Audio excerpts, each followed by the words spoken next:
Hi friends, நான் தான் உங்கள் ப்ளஸிராஜன். மட்டன் குழம்பு செய்கிறது எப்படின்னு பார்க்கலாம்.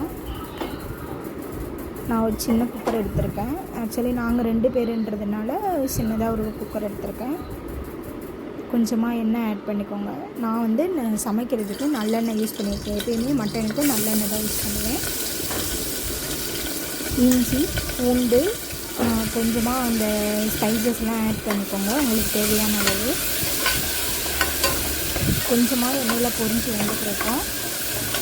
அப்புறமா சின்ன வெங்காயம் ஒரு 1/4 கிலோ போல் நான் வந்து உரித்து வச்சுருக்கேன். சின்ன வெங்காயம் ஆட் பண்ணிக்கலாம். நல்லா வதக்கி விடுங்க. நல்லா பொன்னிறமாக வதங்குற வரைக்கும் வெயிட் பண்ணுங்கள். எனக்கு வதங்கி வரட்டும். நான் வந்து அதுக்கப்புறம் ஒரு 2 தக்காளி வந்து கட் பண்ணி வச்சுருக்கேன். வெங்காயம் நல்லா வதங்கி வர்ற வரைக்கும் வெயிட் பண்ணுங்கள்.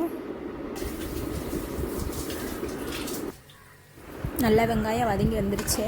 அப்புறமா நான் வந்து 2 தக்காளி தான் எடுத்திருக்கேன். ஒரு பெரிய தக்காளி ஒன்று, ஒரு சின்ன தக்காளி ஒன்று எடுத்திருக்கேன்.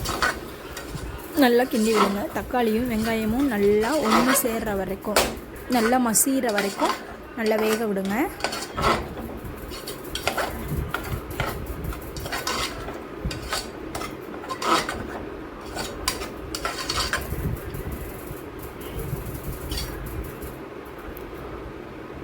நல்லா கிளறி விட்டுக்கோங்க. அதுக்கப்புறமா கரம் மசாலா 1 ஸ்பூன், மஞ்சத்தூள் 1 ஸ்பூன், தனியா 1 ஸ்பூன். அப்புறமா நான் எங்கள் வீட்டில் மசாலா அரைச்சி வச்ச மசாலா தான் எப்போவுமே யூஸ் பண்ணுவேன். அந்த மசாலா ஒரு ஸ்பூன், இல்லை உங்களுக்கு தேவையானது மட்டும் எடுத்துக்கோங்க. நல்லா எல்லாத்தையும் கிண்டி விட்டுட்டு கொஞ்சமாக தண்ணி சேர்த்துட்டு கிளறி விடுங்க. இல்லைனா சட்டியில் அடி பிடிக்கும். அதனால் கொஞ்சமாக கிண்டி விட்டுக்கோங்க. நான் இன்றைக்கி எடுத்துக்கிட்டது வந்து 1/2 கிலோ மட்டன் எடுத்திருக்கேன். நல்லா எல்லா மசாலா எல்லாம் நல்லா மிக்ஸ் ஆகிடுச்சு, உங்களுக்கு பார்த்தாலே தெரியும். அப்புறமா நம்ம எடுத்து வச்ச வாஷ் பண்ணி வச்சுருந்த மட்டனை சேர்த்துக்கலாம்.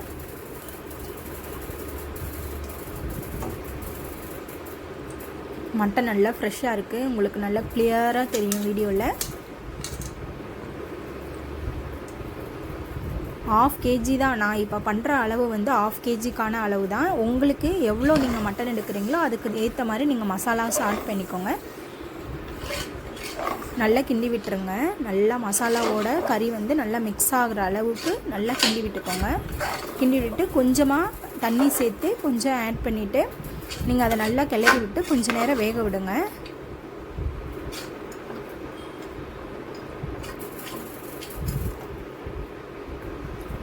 கொஞ்சமாக தேவையான அளவு மட்டும் தண்ணி சேர்த்துக்கோங்க. ஏன்னா ஆல்ரெடி மட்டனில் தண்ணி இறங்கும், அதனால் கொஞ்சமாக மட்டும் தண்ணி சேர்த்துக்கோங்க. இது வேகிற வரைக்கும் நம்ம இன்னும் அடுத்து மசாலா தேங்காய் அரைக்கேன். சும்மா தான் நான் மூடி வச்சுருக்கேன். அதுக்கப்புறமா இதுக்கு தேவையான அது வந்து தேங்காய், கொஞ்சமாக முந்திரி, சோம்பு, சீரகம் அரைச்சி எடுத்துகிட்டு வந்துடலாம். நல்லா கொதிச்சிருச்சு. தண்ணி ஏற்கனவே நான் ஊற்றின அளவு தண்ணிக்கும் இதில் தெரிகிறதுக்கும் உங்களுக்கு டிஃப்ரென்ஸ் தெரியும். தண்ணி நல்லா இறங்கிருச்சு. நம்ம அரைச்சி வச்சதை வந்து இதோட மிக்ஸ் பண்ணிடலாம். நல்லா மையாக அரைச்சிக்கோங்க.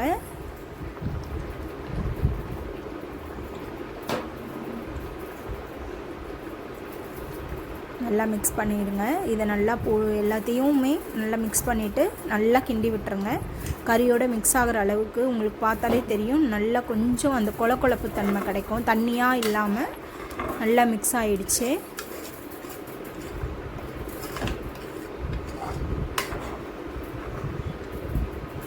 நல்லா கிண்டி விட்டுருங்க.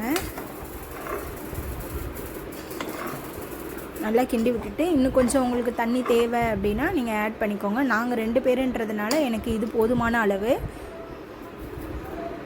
நல்லா கொதிச்சு வந்துருச்சு. உங்களுக்கு தேவையான அளவு மட்டும் உப்பு போட்டுக்கோங்க. எவ்வளோ தேவையோ அவ்வளோ உப்பு போட்டுக்கோங்க.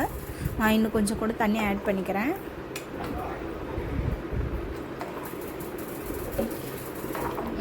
பாருங்கள், நான் கொஞ்சம் ஆட் பண்ணியிருக்கேன். ஏன்னா மட்டன் நல்லா வெந்து வரணும். ஒரு 4-5 விசிலாவது விடுற அளவுக்கு மட்டன் வெந்து வரணும். அதனால் நான் தண்ணி நல்லா ஆட் பண்ணியிருக்கேன்.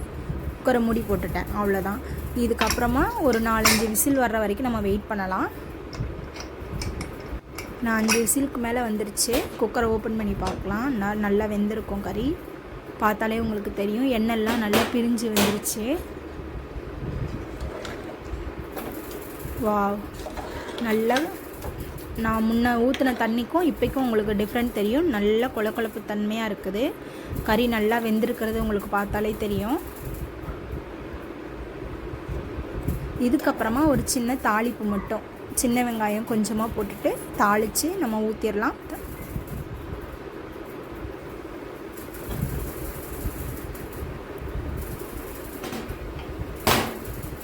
தாளிக்கும் போது நான் கொஞ்சமாக வந்து பெருங்காயத்தூள் சேர்த்துருக்கேன். நீங்கள் வேணும்னா சேர்த்துக்கோங்க.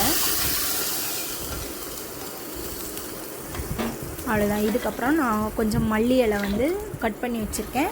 இது மல்லி இலை போட்டு மூடி வச்சிடலாம். இன்னும் புதுசாக வேறு ஏதாவது குக்கிங் உங்களுக்கு தேவைப்பட்டுச்சுன்னா கமெண்ட் பண்ணுங்கள், லைக் பண்ணுங்கள், ஷேர் பண்ணுங்கள். Thank you for watching.